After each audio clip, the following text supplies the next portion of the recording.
no se desvinculaban completamente con facilidad de la forma en la que habían sido creados, y eso creaba cierta dificultad a la iglesia naciente en la ciudad de Efeso.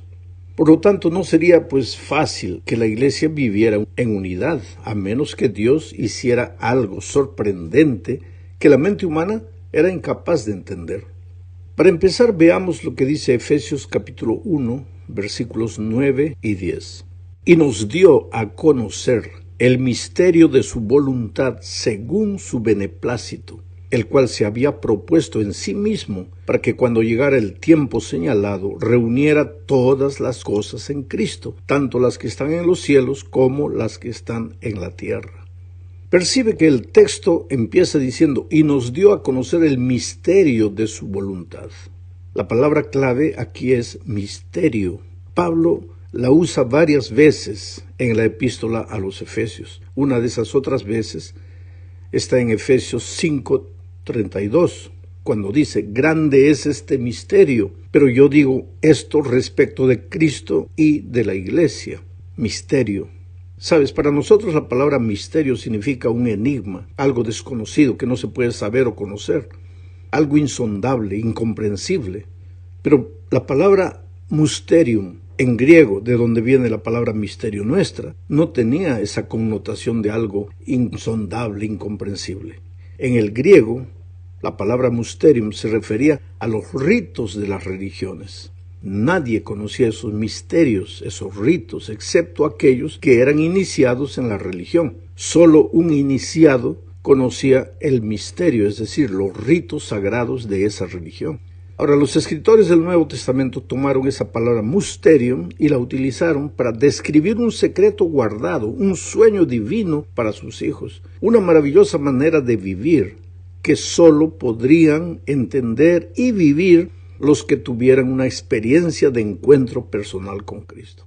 Esta sería una de las acepciones de la palabra misterio, especialmente en la epístola a los Efesios, donde misterio sería lo que Dios quiere decir por unidad, pero misterio también involucra la encarnación de Cristo y otras cosas que el ser humano normal no puede entender, pero que las puede entender con la ayuda del Espíritu Santo. ¿Por qué en la epístola de Pablo a los Efesios misterio tiene que ver con unidad? Por un simple motivo. Porque el pueblo conocía la teoría de la unidad, pero no estaba teniendo condiciones de vivir la práctica, la realidad de la unidad.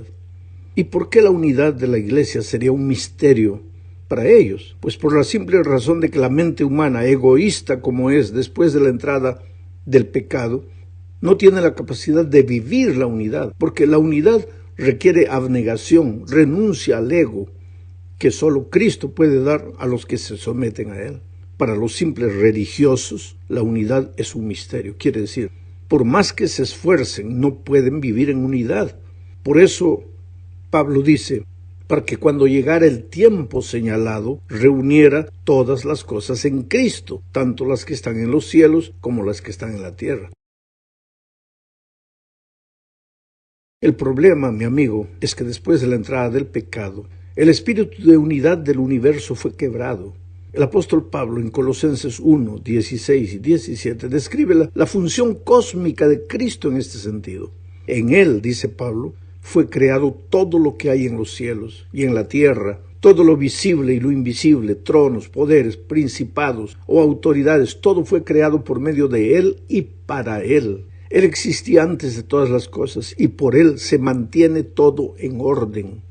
Lo que hace del universo una unidad armoniosa, ordenada, donde cada partícula cumple su misión, cada grano de arena ocupa su lugar y ninguna estrella del cielo sale de su órbita. No son las leyes de la naturaleza, aunque ellas existan y sean importantes. Pero el verdadero factor de unidad cósmica es el poder y el amor de Dios manifestado en la persona de Jesucristo. El amor no conserva solo la unidad de los seres humanos, sino también la unidad del universo entero. ¿Te das cuenta lo que significa por Él se mantiene todo en orden, esa expresión? Sin Cristo este universo sería un caos, un desorden cósmico absoluto. Y como al enemigo le gusta el desorden, porque donde hay desorden no hay amor ni unidad, entonces ataca a Jesús. Piensa que destruyendo a Jesús destruirá el amor, que es lo único que puede derrotarlo en este mundo. En la segunda parte de este estudio veremos a Cristo derribando el muro de las diferencias étnicas, nacionales y religiosas. Leamos Efesios 2, 12 al 14.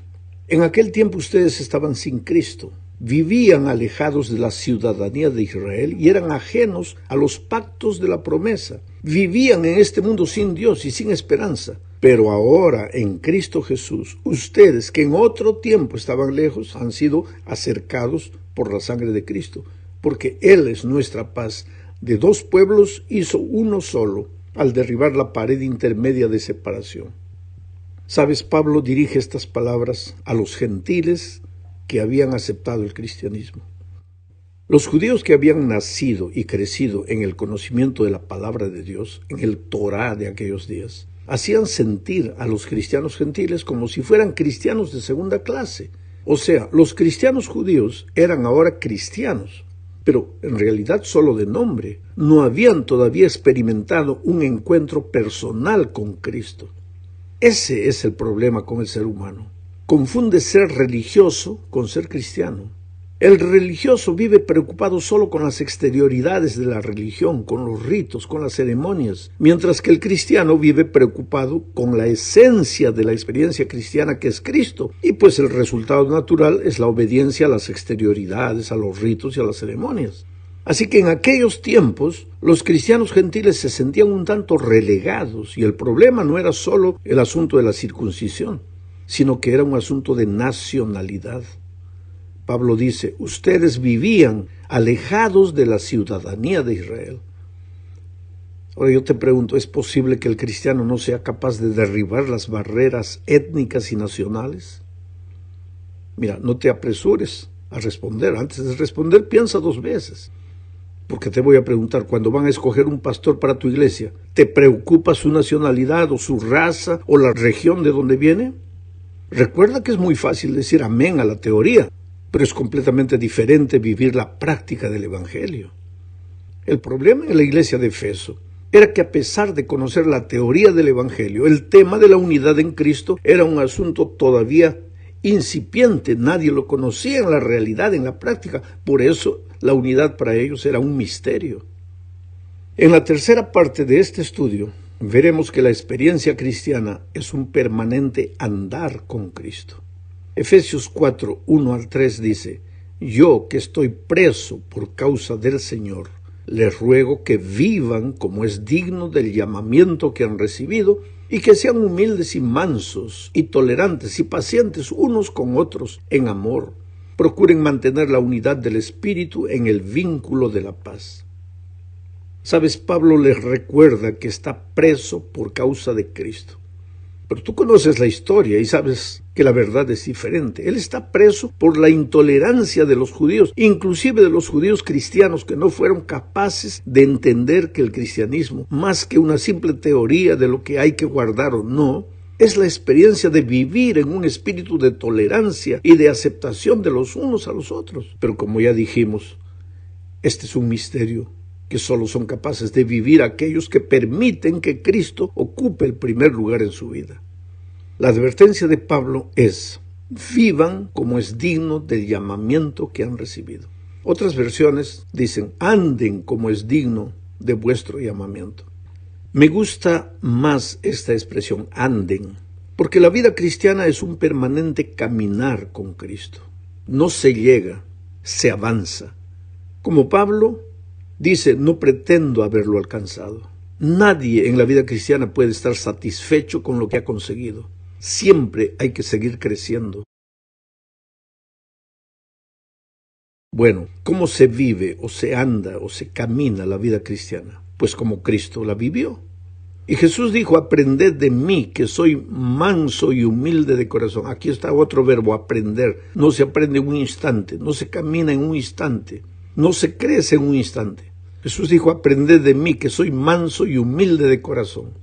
Por eso Pablo añade, y que sean humildes y mansos y tolerantes y pacientes unos con otros. Claro, porque si hemos aprendido de Cristo a ser mansos, tenemos que ser mansos unos con los otros dentro de la iglesia. Tolerancia es la capacidad de aceptar al otro como es. El problema es que queremos que todos nos acepten como nosotros somos, pero no estamos dispuestos a aceptar a los otros, a no ser que ocurra un milagro. Por eso Pablo dice, procuren mantener la unidad del Espíritu en el vínculo de la paz. La unidad es del Espíritu. No es algo que el ser humano produce por sus propias fuerzas, está más allá de la capacidad humana. Es resultado de lo que Dios hace en la vida de sus hijos, que reconociendo sus limitaciones, pues van a Él y permiten que el Espíritu los molde a imagen y semejanza de Cristo. Entonces, y solo entonces, seremos mansos y tolerantes y seremos capaces de vivir en unidad, como un solo cuerpo, a pesar de nuestras diferencias. Vamos ahora a la cuarta parte de este estudio. Hablemos aquí de la unidad y los líderes de la iglesia. Efesios 4, 11 y 12 dicen, y Él mismo constituyó a unos apóstoles, a otros profetas, a otros evangelistas, a otros pastores y maestros, a fin de perfeccionar a los santos para la obra del ministerio, para la edificación del cuerpo de Cristo. Sabes, apóstoles, profetas, pastores y maestros son funciones de liderazgo. Dios constituye a los líderes de la iglesia y lo hace a través del cuerpo de Cristo, que es la propia iglesia. Los líderes, según Pablo, tienen el propósito de perfeccionar a los santos para la obra del ministerio, para la edificación del cuerpo de Cristo. Los líderes fueron colocados en la iglesia para perfeccionar a los santos, para ayudar a crecer a los miembros del cuerpo. La iglesia es un cuerpo en permanente edificación. Vuelvo a repetir el concepto. No se edifica un edificio en un instante, ni con un simple seminario de una hora, o con el estudio de la lección de un trimestre. Recuerda que la vida cristiana es un permanente andar, aprender, crecer. Es un cuerpo en edificación. No somos todavía una iglesia completamente edificada. No somos una iglesia triunfante, vamos hacia allá, pero todavía estamos peregrinando en este mundo. Sin embargo, el hecho de que somos una iglesia en crecimiento no significa que debemos vivir felices con nuestras imperfecciones, mucho menos que los líderes que tenemos la misión de edificar a los santos y no de conducirlos a la muerte. Perdamos de vista para qué somos líderes en la iglesia. Digo esto porque a medida que el tiempo avance, cada vez más nos sentiremos tentados a reflejar la cultura del mundo que nos rodea y pensaremos que libertad en Cristo significa cada uno haga lo que le parece bien. Y no es así. Los líderes somos responsables ante Dios de lo que hacemos y de lo que enseñamos y de a dónde llevamos el pueblo que Dios nos ha confiado. Llegamos al fin de este estudio hablando de relaciones humanas. Leamos Efesios 5, 15 al 17 y también el versículo 21. Dice, por tanto, cuidado con su manera de vivir. No vivan ya como necios, sino como sabios. Aprovechen bien el tiempo, porque los días son malos. No sean pues insensatos. Procuren entender cuál es la voluntad del Señor. Cultiven entre ustedes la mutua sumisión en el temor de Dios. Mi querido, la manera sabia como el pueblo de Dios debe vivir es la sumisión mutua en el temor de Dios. ¿Sumisión a quién? Por el contexto de la epístola es sumisión al cuerpo de Cristo, en el temor de Dios. El cuerpo de Cristo es la iglesia. O sea, cuando la iglesia como iglesia decide algo, todos los que deseamos vivir de manera sabia debemos someternos a lo que el cuerpo de la iglesia ha decidido. Que cada uno haga lo que desea, eso es necio. Pablo dice, por tanto, cuidado con su manera de vivir. No vivan ya como necios, sino como sabios.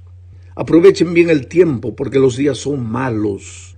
Los días son malos. Se refiere a la cultura.